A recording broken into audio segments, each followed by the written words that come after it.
Vamos falar mais uma vez de contratos, mas dessa vez eu escolhi para vocês um deles para fazer algumas análises e levantar alguns problemas. Eu escolhi o contrato de agência, que foi o nome do código que o Código Civil adotou, mas que eu vou tratar para vocês com sinonímia de representação comercial.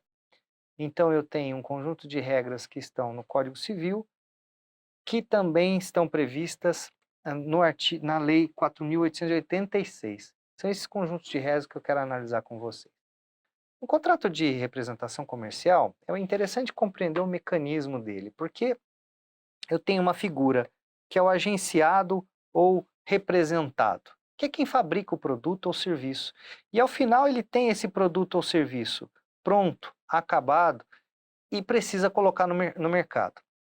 Pode ser que ele faça vendas diretas com seus funcionários e tudo mais. Entretanto, pode ser que isso custe demais. Então, ele procura uma pessoa no mercado, que eu vou chamar para vocês de agente ou representante, que tem por atribuição captar clientes e fazer com que esse produto chegue aos clientes por meio de negócios que são diretamente feitos entre o agenciado e o seu cliente. Então, a compra e venda e emissão de nota fiscal é do agenciado para os clientes, diretamente. Como o representante captou os negócios, ele vai ser remunerado por essa captação. E damos o nome a essa remuneração de comissão.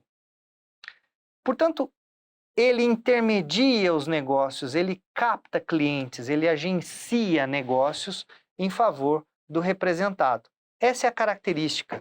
Conhecer esse mecanismo, conhecer esse funcionamento, permite inclusive a conceituação desse contrato sem maiores dificuldades, dizendo que o contrato de agência ou representação comercial é um contrato por meio do qual captam-se clientes em favor do agenciado, devendo-se ao agente ou representante comercial uma remuneração em função desse serviço. Esse contrato tem algumas características que são descritas na lei. Não há vínculo de emprego entre agente e agenciado, entre representante e representado. Há um caráter eventual e sem vínculos de dependência. Há uma certa autonomia entre as partes. Existe a característica da retribuição ou das comissões, conforme falei para vocês. Para a realização de negócios em zona determinada, determina-se uma área de atuação do representante comercial, que poderá atuar nessa zona determinada com ou sem exclusividade. Compreender essa exclusividade ou não, que está prevista nesses dispositivos legais, é importante. Porque se o representante comercial tem exclusividade em determinada zona, a ele será devida a comissão, mesmo que ele não tenha intermediado determinado negócio. Então é importante que se verifique essa necessidade ou não de exclusividade a se dar para o representante, sob pena dessa remuneração. Tá? Agora, uma outra questão importante é que esse contrato, me permitam voltar aos slides, esse contrato gera entre as partes aquilo que coloquei para vocês em outra oportunidade como uma certa dependência econômica de uma parte em relação à outra. O representante pode se pôr em dependência econômica do representado. Então, a lei traz uma série de proteções em relação a esse tipo de dependência econômica, gerando em favor do representante algumas indenizações derivadas dessa possível dependência econômica de uma parte em relação à outra. Cuida-se, então, lá na Lei 4886 que mencionei, de uma indenização estimada em 1/12, obviamente, salvo o rompimento do contrato por justa causa, é uma indenização calculada sobre o total de comissões recebidas ao longo do contrato, justamente para permitir uma remuneração ao representante derivado do seu serviço e derivado dessa situação de dependência econômica que falei para vocês. Para exemplificar e ficar mais claro, o que acontece? O representante vai lá e capta negócios. ele vai captar negócios, vai definir a clientela dentro de uma zona determinada. O ideal é que chegue um momento em que ele não ache mais clientes, ele só tem que fazer as visitações. Qual é o comportamento esperado do representado? Ele já conhece a clientela, ele já sabe quem são as pessoas que compram seus produtos. E o representante encarece a sua operação. Então, o comportamento que dele se espera é justamente resilir o contrato, destratar esse contrato, denunciar esse contrato, né? Tirar o representante do seu custo.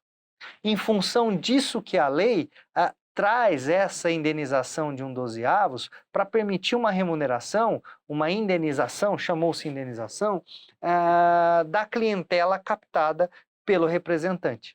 Né? Uma outra proteção é justamente essa da exclusividade que mencionei para vocês. E é uma exclusividade que não se presume, tem que estar expressa no contrato. Então, deu-se exclusividade a numa zona de representação, essa exclusividade tem que ser garantida, tem que ser mantida, e a penalidade de não se manter é justamente remunerar esse representante caso sejam feitas vendas diretas ou venda com outro representante na mesma zona de representação. Uma outra remuneração que existe é a necessidade de pré-aviso para o rompimento do contrato. Aqui precisamos fazer um confronto entre o artigo 34 da Lei 4886 e o 720 do Código Civil. Porque lá na Lei 4886 falava-se num pré-aviso de 30 dias ou uma remuneração pela média de 1/3, uma média ponderada de 1/3 das comissões recebidas nos últimos 3 meses. Acontece que o 720 exige uma antecedência de 90 dias, e a remuneração de eventuais investimentos que o representante tenha feito. Significa dizer que os dois dispositivos regulam o mesmo conteúdo. Lei posterior revogando, ainda que geral, revogando lei anterior. Portanto, há que se respeitar essa antecedência de 90 dias e a remuneração de eventuais investimentos específicos que tenham sido feitos pelo representante para que se tenha uma resilição contratual eficaz nesse cenário. Ainda precisamos discutir em relação à representação, que é um contrato com alta carga de confiança de uma parte em relação à outra. Então, a Lei 4886 cuida da resolução, fala assim rescisão, mas o termo certo seria resolução contratual por justa causa, identificando-se no 35 e no 36 a resolução por justa causa por uma parte e por outra. Normalmente, em situações em que se perde a confiança, em que se fala mal do produto, por exemplo, o representante, em que se diminui a zona geográfica deliberadamente pelo representado. Então, são situações em que a lei cuida da rescisão, conforme ela menciona, mas é uma resolução por justa causa. Outra característica importante desse contrato é a retenção de comissões por justos motivos. Não estão incluídos nesses motivos o inadimplemento do comprador, porque é nula a cláusula del credere em contratos de representação comercial, ou seja, o representante não responde pela solvabilidade dos clientes que ele captou. Eu trouxe algumas outras situações para que vocês possam compreender algumas discussões que tem desse contrato. A primeira delas também diz respeito à própria competência de julgamento. Nós ainda temos uma pendência lá no Supremo Tribunal Federal para se definir de quem é a competência para julgamento dos contratos de representação comercial, porque a Constituição Federal foi alterada no artigo 114, inciso 1º, para tratar das relações de trabalho. E, de certa maneira, há um trabalho nessa representação comercial. Então, o Supremo ainda precisa definir se é da Justiça do Trabalho ou da Justiça Comum o julgamento de representação comercial, né? é um ponto importante para que vocês possam estudar. Outro ponto importante, outro exemplo de discussão interessante da representação comercial é que a exclusividade não se presume, já decidiu o Superior Tribunal de Justiça. Então, é preciso estar expressa no contrato para que gere a proteção que mencionei para vocês. E um último ponto para a gente discutir é que essa lei do representante comercial equiparou os créditos de representante aos trabalhistas em caso de falência. Então, veja, se o representado, o agenciado, for à falência, o crédito do representante comercial tem natureza equivalente ao trabalhista.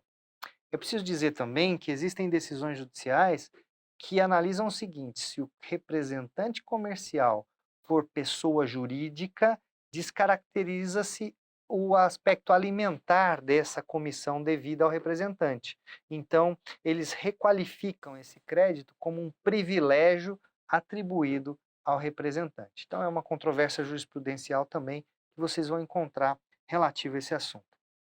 Vejam, eu procurei destacar nesse contrato uma série de características gerais, há muitas especificações, o tema é tormentoso, mas eu quis conectar com vocês com o nosso encontro que tivemos sobre teoria geral do contrato, características gerais do contrato, e eu escolhi esse para delimitar alguns exemplos para vocês de proteção da contraparte, de minimização de efeitos de dependência econômica.